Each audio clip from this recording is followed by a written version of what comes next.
Burnout can be one of the most frustrating things to experience as an artist.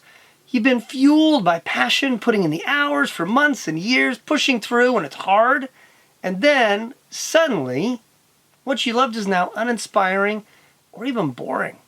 The worst.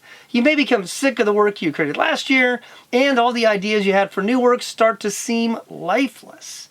And your drive to create is low, your inspiration is fizzing out, and the energy you need desperately to put into your art just isn't there. Now, you could do what so many creatives have done in the past. You turn to drugs, prescription, non-prescription, legal, illegal, all that kind of crazy stuff. Put your life in your own hands. Or you could turn to alcohol or sit with your cell phone, watching social media, or binging on Netflix. The choices are endless. But that isn't what you need either, and it will only make things worse. So today I want to get practical about overcoming burnout in a healthy way, particularly for you as a creative. Now, I'm Joel Pelsu, president of Arts Entertainment Ministries, and we're here to mentor artists and creatives like you to succeed creatively and grow spiritually at the same time. God's called you into a creative career. You need to know you're not alone. We have videos and blogs and online courses created just for you. And you can find them by using links down below. I'll put those all down there. You may wonder, why do we do this? We do this to encourage and equip you so you have confidence working as a Christian in the art world, media, or entertainment industry, whether you live in a small market, work remotely, or if you live in a major market like here in LA, New York, London, Paris. Now, before we jump in, I want to thank you for taking the time to watch this video and ask one favor. Take a second, hit the like button, and subscribe to the channel. It really does make a difference.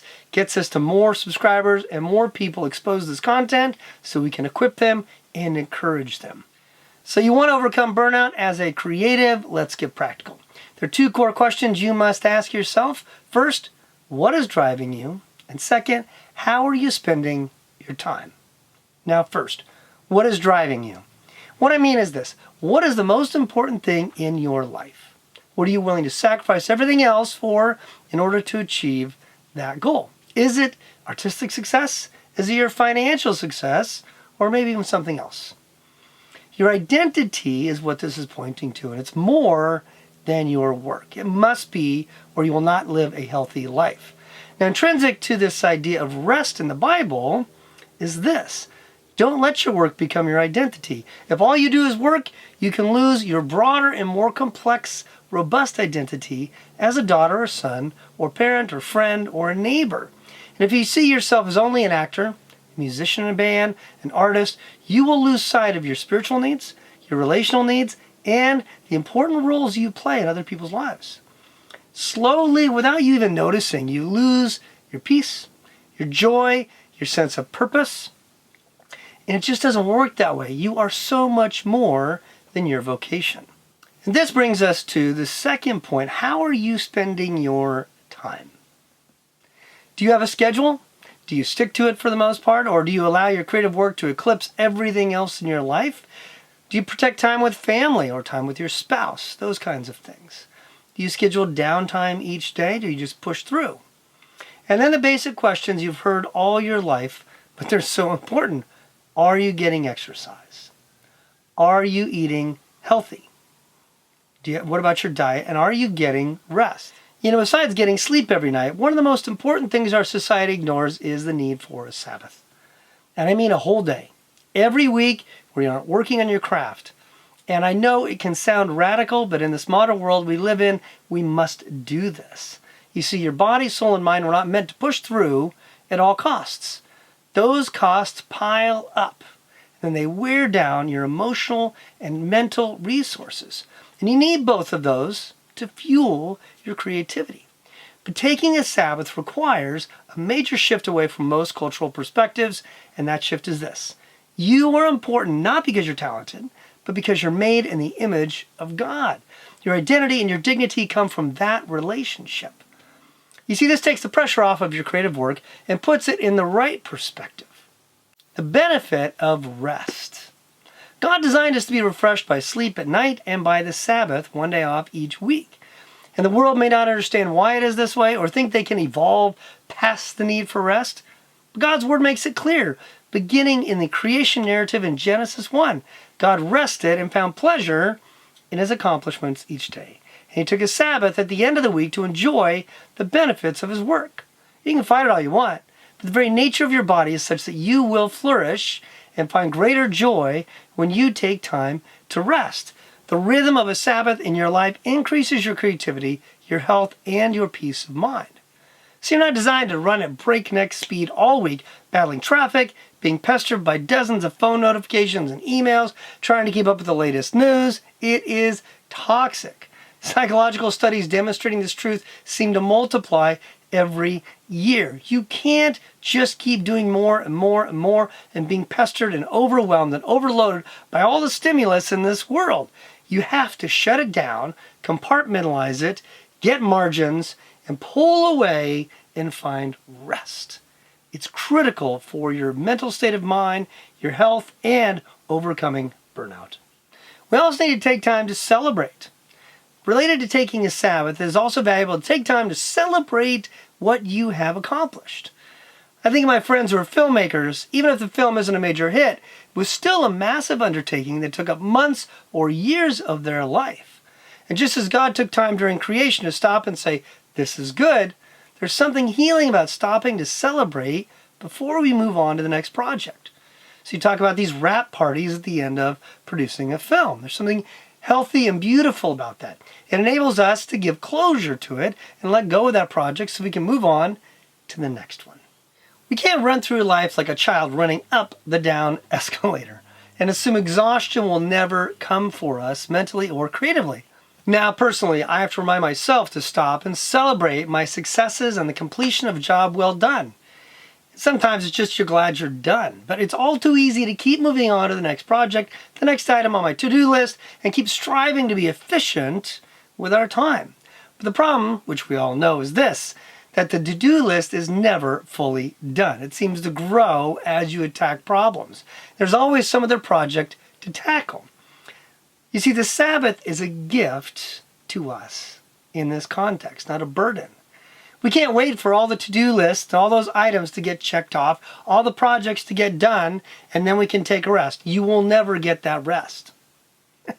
But the gift of the Sabbath, which we see in the New Testament, is it was meant to be a blessing.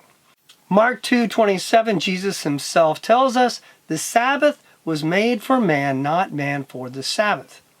The point being this, God didn't create the Sabbath as another rule to burden you. No, the Sabbath is a gift to you, to help you, to refresh you, to refuel you with your creativity and the joy of life, to give your body a break as well as to refresh your mind and your spirit. Now we have a separate video on just the Sabbath. I'll put that link down below in case you want to check that out. The Sabbath is meant to be a gift. Take off one day of the week for just 1 month and let me know if that exercise alone doesn't help you find the joy and beauty of God's Sabbath rhythm. Sabbath rhythm suggestions.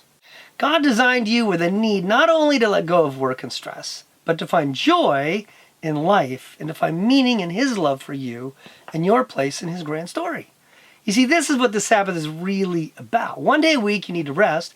You also need to worship. Recognize how you were designed in God's image. He wants to refresh more than your muscles and your mind. Honoring that rhythm will rejuvenate you on a much deeper level and boost your creativity. Take time to savor the beauty in this world.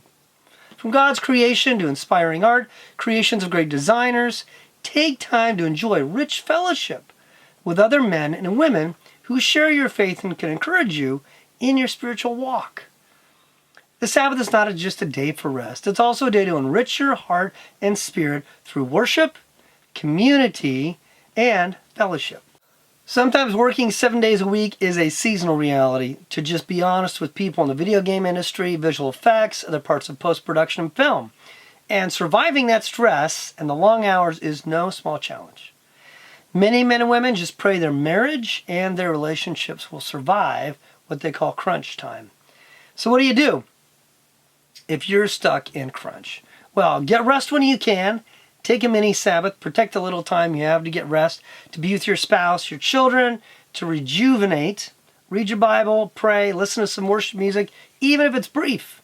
Especially helpful, go for a walk, get out in nature, even for 5-10 minutes, and appreciate the beauty of God's creation. After all, beauty is a gift of God to soothe your soul and remind you of God's goodness. And maybe a good time to look for a new company. New video game companies are starting to get rid of crunch time, and you want to work for someone who values you and your healthy rhythms. You'll have greater creative output over the rest of your life anyway. So look for those opportunities. Now, the truth is creative burnout may not be unavoidable, but we can recover.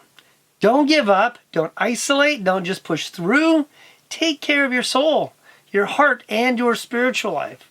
God gifted you with creativity. It's a precious gift, and He wants you to care for it, protect it, and develop it, because He loves you and He loves seeing you use the gifts He has given you. One last note. If you take steps to get more sleep, eat right, and you start getting exercise, and that creative burnout isn't budging, it may be time to get some outside help. There's no shame in this. It's just honesty about our brokenness and our weakness. Talk to a pastor. Share your struggle with fellow creatives. See what's helping them or how they're dealing with it. And maybe find a therapist. Find a Christian therapist who's not going to discourage your faith, but encourage your faith. But you need to do this. There's no shame in this. If we're broken and we need help, if we're sick, we go to a doctor. Get the help you need. Care for your body and soul. These are precious resources. Now I want to ask you a favor. Can you share down below? How have you recovered from burnout? What has been helpful for you? Let me know in the comments. As always, thank you for taking time to watch this video. Please hit the like button and subscribe to our channel. Check out the links down below for our courses and other resources.